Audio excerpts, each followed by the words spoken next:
Hey there, this is Stuart Mackey again, and here's another tutorial on one of the most popular and common ways to use a live streaming piece of software to live stream your worship services.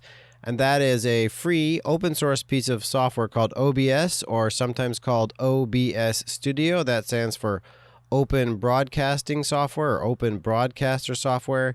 And this is going to be a tutorial on how to set that up to use either your webcam or an external camera that you might have connected to via video capture device. You can use this tool to add graphics, add videos, or simply record and stream from your webcam. There's a lot of options, so let's get into it.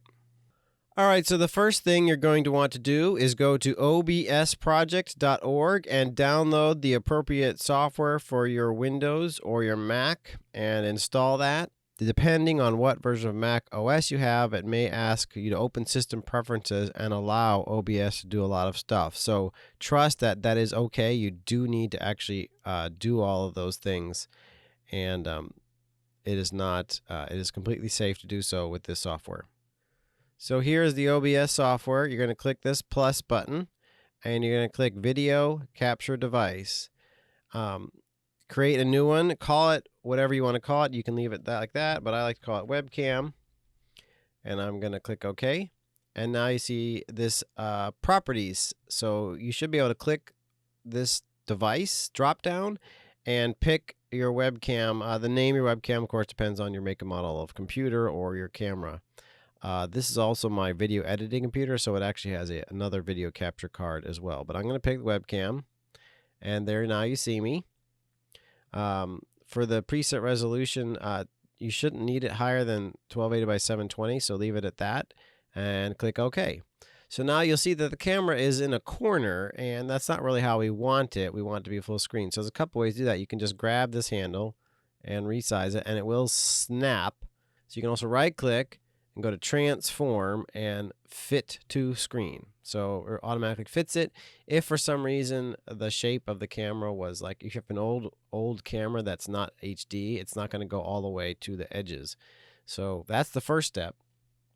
The second thing we can do is I'm running ProPresenter on this Mac at the same time, but this can be done with Keynote or PowerPoint as well.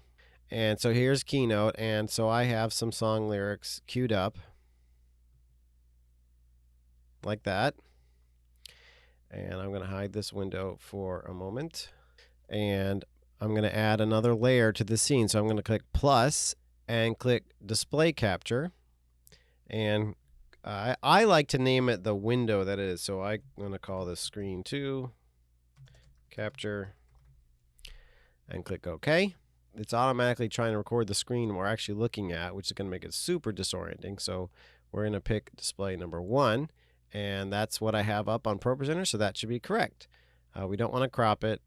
We actually also can uncheck Show Cursor, so that way we don't show the mouse. So you can see that it's also the wrong size, so we can simply grab the corner to scale it, or go to Transform, Fit to Screen. Now the other problem is now it's covering me up, so you can't see all of what's going on. And the reason this is grayed out is because of the way my screen capture software is set up. So you can kind of disregard that. I'm going to right click and click Filters and click plus. And if you just have black, you can pick Luma key. But if you want to use a green background, you would pick Chroma key. We're going to do Luma key because that's easiest and it works just fine. I'm going to just leave it called Luma key. And now it shows everything gray here is the part that's going to be transparent, that you're going to be able to see through. So you can adjust this value to adjust. See, it starts to take the white text out, so we want to do that. So this you can leave. But the other thing you can do is it's going to have very rough edges, so these different smoothing things can adjust that. The thing I found works the best is to smooth this value just a little bit. And then click Close, and now you can see that you can see me and the lyrics on the screen at the same time. And then what you have to do is leave OBS running, and I have multiple monitors here, so I'm going to click on ProPresenter, and now I can just spacebar in ProPresenter to go through the song lyrics like you would. The challenge with doing this on the same computer is, obviously, if you're running PurposeCenter on the same computer as OBS, you're not going to be able to like click to OBS and click back to PurposeCenter, but that shouldn't really be a problem if you're just using a single camera. So that's how you can do lyrics. So you can click the eyeball here to turn it on and off if you need to do it on the fly. Actually, we're just going to create a new scene, call it scene 2. You can call it whatever you want, and the camera is gone again, and we're going to click plus and click video capture device. But you can see that the existing webcam is already a choice, so I can click add existing, click the webcam, click OK, and there it is, and I can just grab it and make it big. And so now it doesn't have this other layer. So you can, if you click between scene 1 and scene 2, it fades between those two scenes. One of the really cool things you can do with the OBS is you can actually play a video right inside the software. So if your worship team already recorded their worship set and you just want to play that back, you can do that. So we're going to click plus to add a new scene, call it worship set or whatever you want to call it, and click OK. And we have a new empty scene. And then click plus and click media source and call this worship video or whatever you want to call it. If you want a sermon bumper, you could do that and click OK. And you get this dialog here, the properties. So what you're going to do is you're going to browse to your hard drive for a file. So I already have a video prepared. This is the 9:30 worship set from a past Sunday. And you want to leave restart playback when source becomes active. That'll make sure the video always starts from the beginning.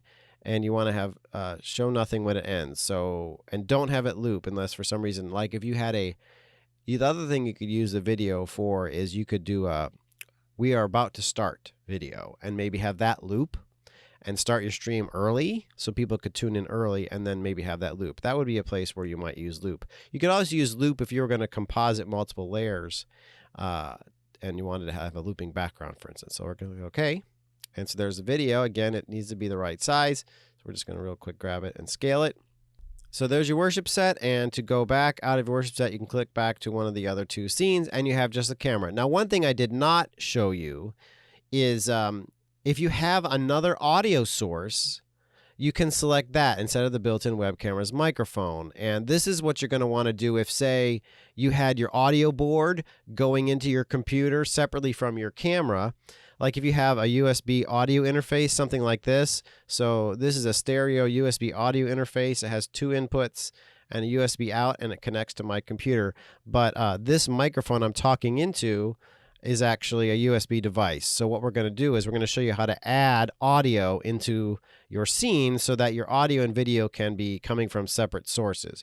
So we're going to click plus and click audio input capture. And I'm going to call this the name of the microphone, so I can call it ATR. And click this drop down, and your microphone or any other audio sources you have should show up. So there's ATR USB microphone, and click OK.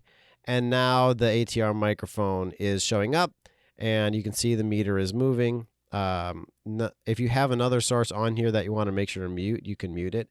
Another thing to do is if you have a video like this, you see that the ATR microphone is no longer showing up. If I need to say, for instance, play a video and comment on it, there's a couple things I can do. I can click plus and audio input capture, and the ATR is already showing. So I click that, click ATR. And now you'll see that the audio from the ATR is showing, but also the audio from the worship video is showing. So you could reduce the audio from the worship video down or raise it back up. Now you're not hearing the audio in this video that I am making because I'm actually using two totally different pieces of software to create this screen capture. I'm actually recording this tutorial in QuickTime so that I could show you how OBS works. So you can have that. So one of the other things you can do is if you want your lyrics to be bigger and you want your camera to be smaller, you can do that as well. So we're going to create one more scene, and we're going to call this inset. Okay, so there's nothing in it. I'm going to add my video capture device and pick my webcam. I'm going to optionally add my audio input device and pick my ATR microphone. And then I'm going to do one more thing, and I'm going to add the existing display capture, and I'm going to add back in display capture 2, and you're going to see something. So now you see that I've changed the graphic in PurposeNow to be a full screen graphic. So what you can do is and the display capture displays whatever is on that monitor, whether it's a browser or a PowerPoint or anything like that, it'll display it. But here's what you need to do. These are like your layers. If you're familiar with Photoshop or anything, these are the layers. So whatever layer's on top is going to show on top. So if you want to be able to show your camera over top of it, you simply move the screen capture down. And then I can move the screen capture around, or I can click the webcam and move it around and put myself in a different corner and make me smaller. If you want to do some kind of split screen like this, you could also do it this way. You could, if you didn't want to cover up any part of the video, you could make these be side by side like this. And if you did do something like that, you could actually load another layer of an image and put that behind all of this. I'm on a Macintosh. Some of these things might look slightly different on Windows versus Mac. Another thing you can do if you really wanted to be super advanced is you can actually green screen out your webcam. So if you have a green background, you can green screen out your background. The last thing that I haven't shown you is how to actually get this recorded or streamed. And there's a couple different options. If you just simply click start recording, it's going to start recording, use its default settings. But if you want to start streaming, you have to go here to settings and go to stream. And there's several built-in ones already in here. So it's super easy. Like Facebook Live is built in, YouTube is built in, a couple of other services are built in. So let's pick YouTube. So here I am on youtube.com and on my personal account, and you're going to go to the camera here, click plus and click go live. You're going to click stream, and then you're going to fill out a title here and set it to public. You can add a description. If you're doing this for church, you want links to your website and your phone number, maybe if you're a church. Any other things you might mention in the church. One of the things I'm noticing is, churches worry about giving. So you might want to have your church's actual mailing address in your description. So if people need to mail in their giving envelope, they can do that. You can upload a thumbnail to represent your video until it's ready if you want. But we're not going to, and you could also schedule it so that it shows up as a premiere later. This is something you're going to want to do for most of your churches. You're going to want to do schedule for later. And that way there'll be like a countdown to whatever your worship service is starting at. So if you're going to start your worship service at 9:30 or 11 a.m. on Sunday, you can click this and pick the date and time to schedule it. For this example, I'm not going to do that right in this second. So we're going to click create stream. YouTube has this new thing now where you have to make sure that you say, yes, it's made for kids. No, it's not made for kids. This is, if it's set for yes, it's something that you want in the YouTube Kids app. And so I know it's church and it's kids safe, but you don't really want it to show up in the kids app. So I'm going to click no and click create stream. And the little progress bar starts and it's setting it up. So here's what you're going to do. It's going to say download the setup software. It learns more about the software, but we've already learned about OBS. And we're going to click copy. And then we're going to go back to OBS. And you're going to just paste that in here. And I'm going to click OK. And now all you need to do to start streaming is click this start streaming button right here. So we're going to pretend like this was live.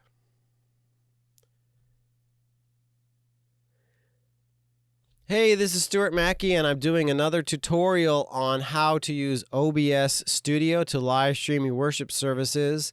The video you're watching right now was created as part of that tutorial. Very shortly, within the next few hours, you will see the complete tutorial. So watch my YouTube channel and my personal Facebook page to see that complete video once it is available. So that's the end of this test for right now, and look for that video coming today. And click stop streaming, and you're done. The other thing you want to do, most likely, is if you want to keep a very high quality of this for future publishing, you can click start recording, and it'll record a much higher quality version to your hard drive as well. You might need a little bit faster computer to be able to do that well. You'll have to do an experiment. So again, if you're going to do any of this, do a test. Do it as soon as possible. Do a test. Say, hey, I'm the pastor, and this is a live stream test. And do it The other thing I'd recommend if you're a church, do the live test for a while. Like, do a devotion or play one of the videos like I showed you how to play.